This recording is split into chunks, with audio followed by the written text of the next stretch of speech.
Hello once again YouTube, Chris the Nightbringer here bringing you some StarMade New Eden Fleetworks, and today we are starting a new sub-series to the New Eden Fleetworks videos that I normally post. This is going to be a showcase series. Now, what am I showcasing? I'm showcasing, of course, EVE Online ships. We're going to take a look at everything from drones to battleships in this series, and that's mostly because it's something I've wanted to do, and it's something I've only done once in one video. The first video that I did for this project was me showcasing a whole bunch of Minotaur ships, right?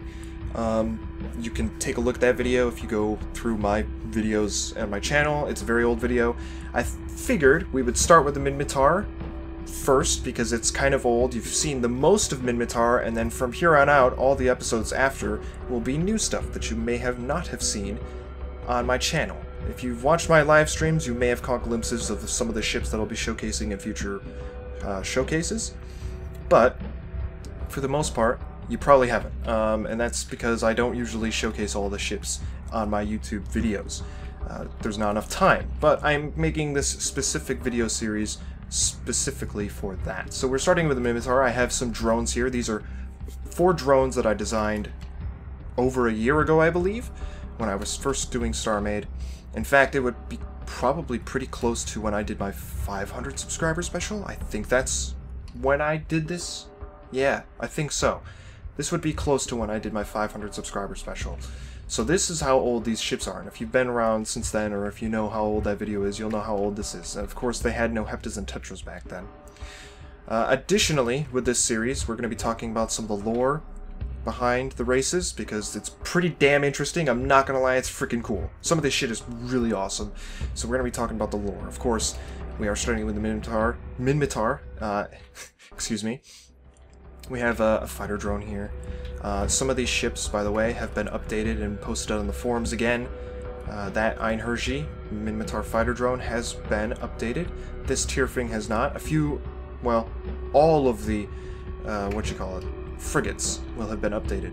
I'm doing this new thing now, and I don't know if I've mentioned this, but I'm doing this new thing where I won't be updating certain ships for 6 months, or all ships for 6 months. And the reason I'm doing that is because I want to focus on building new ships and not updating old ships, because I do that far too often. I update a ship that really doesn't need to be updated just quite yet. So 6 months is how long it takes before I will touch a ship again. So sorry if major changes happen to the game and the ships suddenly break, but that's my rule now. Which is a shame, because somebody just commented on my video about how I always keep my ships up to date, which is hilarious. Anyway, so yeah, we've got the shuttle there. We have all of those are basically drones that you deploy from your ships in EVE. That's a shuttle, the smallest flyable Minmatar ship. Here is the Rookie ship. Of course, you are all familiar with this if you've been around for any amount of time. It's got the signature wings, which are becoming more prominent, as well as more of the design aspects, the design features, big engines, very mechanical looking engines, right? Strutty design elements, you know, they've got the struts everywhere, these like holes in the structure of the ship, of course, these glass fins, which, real quick, side note, these glass fins, a lot of people confuse them with solar panels or some sort of radiators, but that is not the case. They are in fact part of the sensor system of the Minmatar ships. The Minmatar utilize LADAR, which is basically radar but with light instead of radio waves. They shoot lasers at their targets, and they measure the time it takes for that laser to bounce back, which gives them a distance and helps them track their ships. And those light beams need to be caught by these well, not solar panels, but these little wing panels, these transparent sensor panels, and that's how they track their ships. And of course it is a staple of their design philosophy.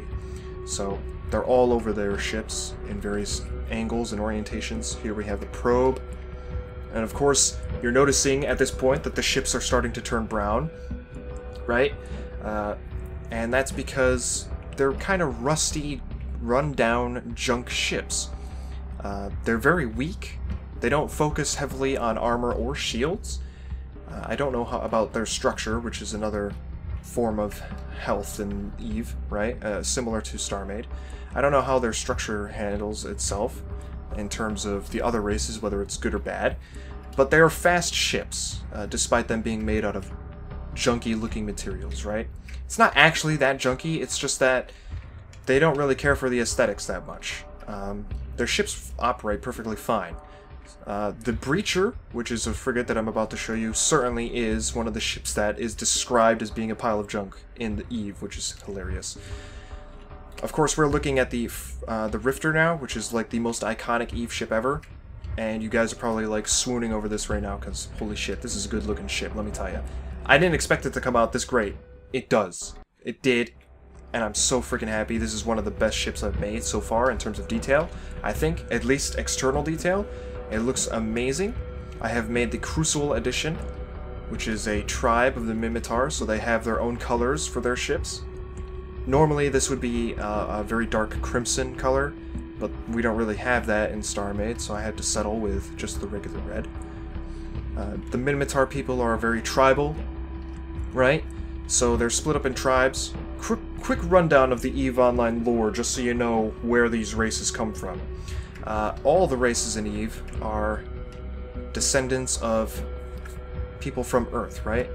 Over the course of time, Earth starts expanding into space, and the corporations of Earth deplete all the resources in the local star clusters, and they start searching for other stars and planets to start colonizing, and they discover the Eve Gate, right? The Eve Gate is a gigantic wormhole, and they jump through the wormhole into a new star cluster. They have no idea where this star cluster is. It's across the universe for all they know. That's how far it is. They have no way of determining where Earth is in relation to the star cluster. And they call it New Eden, which is the name of the star cluster, right? They call it New Eden. And they all colonize this place, and then the gate collapses. The wormhole collapses, and it pretty much destroys all of the systems around the gate. Anyone that was close enough will have been irradiated by the massive explosion that took place. And because of all of these colonies being separated, they are now cut off, and they kind of dwindle away. They die off. And some of them, only a few, manage to survive. They revert back to a more primitive society, and they kind of go through the progression of history again, where they finally make it into space, and they all meet each other, and that's where EVE Online takes place at the moment. EVE Online takes place in a star cluster across the universe 25,000 years into the future. Pretty much. So the Minmatar are one of the races that survived, and they're the most numerous in the star cluster. There's like much more of them than any other race, but a massive proportion of them are currently enslaved by another race, the Amar Empire. A lot of them are like free roaming. Some of them belong to the Galente Federation, which is the other prominent race in the area. And yeah, they're a very tribal society. So that's some of the lore behind the Minotaur real quick. It gives you an idea as to what they're all about. They're all about family and stuff, right? To be honest, I'm not really interested in the Minmatar culture, or their lore for that matter. I don't really care about them. But their ships do look cool, and I'm pretty good at building them. Here we have a destroyer. You can see the wings on the front, a much more aggressive looking design. This is one of the more recent destroyer models. There's only 2 destroyer models per faction, aside from the tactical destroyers, so this is a more modern and aggressive looking one, and it kind of reminds me of a submarine with that top bit, but then it turns into something completely else, and it looks very dangerous, and I quite like it. We have, over here, a Stabber and a Rupture, which are cruisers. Now, you may be wondering why this one is colored. That is because I have started using a new import process to get my models into StarMade, and it's a cleaner process. It results in a cleaner model import, but for some reason it colors the hull, and I guess that's just because of the different materials used for the textures on the actual 3D model. So yeah, that's the thing. You can kind of tell that those are supposed to be engines, and the engines on the Stabber have this cool effect where they glow, so I'm assuming that's what that is all about. Up above we have a strategic cruiser. Of course, this is a ship that is composed of different parts, and I focused on this particular ship in a separate video where I showcase the Loki. This is the name of the ship, the Loki. And you can see where each of these individual parts kind of connect. They're all like 4 or 5 separate ships that I have laid out so that it looks like a big one big ship. A big one ship? Yeah, that's proper English for you. Here we have the Cyclone. I don't really know how much I've filmed this, but I did do a lot of work on this over the past few months while I was playing on the Starside server exclusively for a while. I've done quite a bit of detailing back here, but I've since kind of paused production on this ship, paused building on this ship. I'm quite satisfied with how it's turning out, though. It looks pretty good.